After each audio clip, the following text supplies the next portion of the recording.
Hi, welcome back, Bowling World fans. This is a quick PBA Tour news segment that I'm going to be doing with you guys. I'm going to try to do a little bit more of a PBA update thing throughout the year to be able to keep you guys up to date with what is going on the PBA National Tour. Now, big news was announced yesterday about the World Series of Bowling and what they are doing in terms of urethane bowling balls. Now, if you didn't know already, there's been a lot of rumors and a lot of talks with the whole Sean Rash going out bursting on TV about urethane and integrity and all this and all that. Number one, this is all information that I've gathered from what is online. So if you guys are interested in finding that, just go on all the social media pages. There's a whole bunch of people talking about it. There's a bunch of different people talking about it. And I did not get this information from any specific source. I'm just reading off of a list of notes.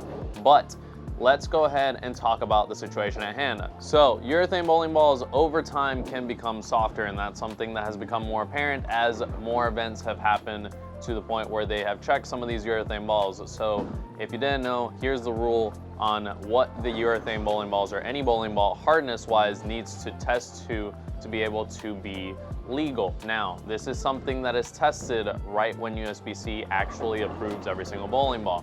But over time, with surface changes as well as oil absorption, as much as urethane doesn't absorb oil, it does sit it on its surface and it can change and kind of soak into that urethane surface and alter the hardness of the bowling ball over time. So with all the different things that they are kind of considering, they have given all the tour players the option that if you do want to continue throwing urethane, instead of banning it entirely, they have decided to ban any urethane that is older than 2020. So what does that mean? So any urethane balls with a serial number of 2019 will no longer be allowed on the PBA Tour, and that is for any of the national tour stops. This is not going to affect the regional staffers or the regional bowlers. This is not going to affect any USBC tournaments, and there hasn't been any talks about if they're going to be changing those rules going forward with all the other governing bodies.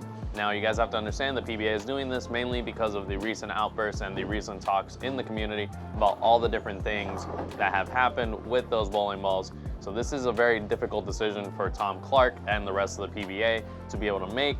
Now, this is something that I'm going to mention, but this is not only about the purple hammers from Hammer or Brunswick Bowling Products as a whole. This is a thing that is going across the board with all the urethane bowling balls. So it wasn't just purple hammers that were actually affected over time, but as well as other urethane balls that were older than 2 years or even older than that. So please keep that in mind. But in terms, it will be a rule that will also help put us in the step in the right direction when it comes to all these bowlers and what they do whenever it comes to those ball choices. So pretty simple. If the serial number of a ball, and they all kind of do different things from company to company, but if the serial number reads for 2020, that ball will be allowed to be thrown until the end of this year of 2022. And then next year, for you to be able to throw one, you'd either have to draw one that's from this year, so from 2022 or from 2021. So if it has a 2021 serial number, it'll be able to be used throughout the rest of this year and the rest of 2023 and so on. So every single time, basically bowling balls just have a 2-year lifespan when it comes to the urethane pieces that they're creating. So it has to be manufactured in a certain year to be able to throw it up to a certain year. And then once that year is over that they can live up to, they have to be completely taken out of the equation. Now, the reason why logistically this is a lot smarter for them to be able to check the serial numbers versus checking every single ball individually. The process to be able to check a bowling ball is by using this tool called the durometer. Now, that is something that takes a considerable amount of time, and it would take hundreds of work hours to be able to actually test every single bowling ball that every single one of these players are coming out with. So let's take into consideration, maybe there's a couple hundred bowlers on the national tour currently. Let's say 200 bowlers. For every bowler, let's say 6 of their bowling balls that they bring from home or the ones that they leave on the PBA truck are urethane balls. That means every single bowler, you would have to check 6 bowling balls, which takes a reasonable amount of time. I would say it probably takes about 5 or 10 minutes to check each ball. I don't know if there's actually accurate information when it comes to that. I'll make sure I kind of link something right here that says how long it roughly takes to be able to check a bowling ball for its hardness. But it takes several amount of hours, and with 200 bowlers, 6 balls each, it would be a insane amount of work for them to kind of go through. So this is something that I think is actually really, really good for the PBA. I don't think it's something that a lot of people should worry about coming into other governing bodies of bowling. but it's definitely something that for the PBA and its integrity and also keeping the sport a little bit more compliant to a standard will be really good. So if you guys have any thoughts, drop them down in the comment section below. Let me know what you guys think about all these new crazy urethane announcements that we've heard in the recent weeks.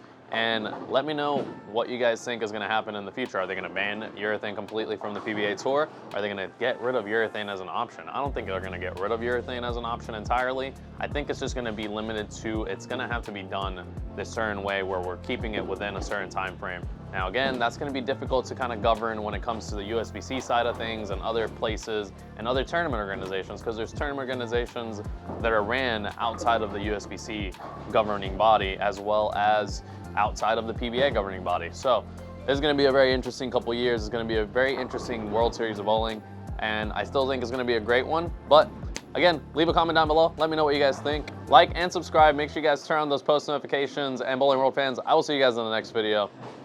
Talk to you later.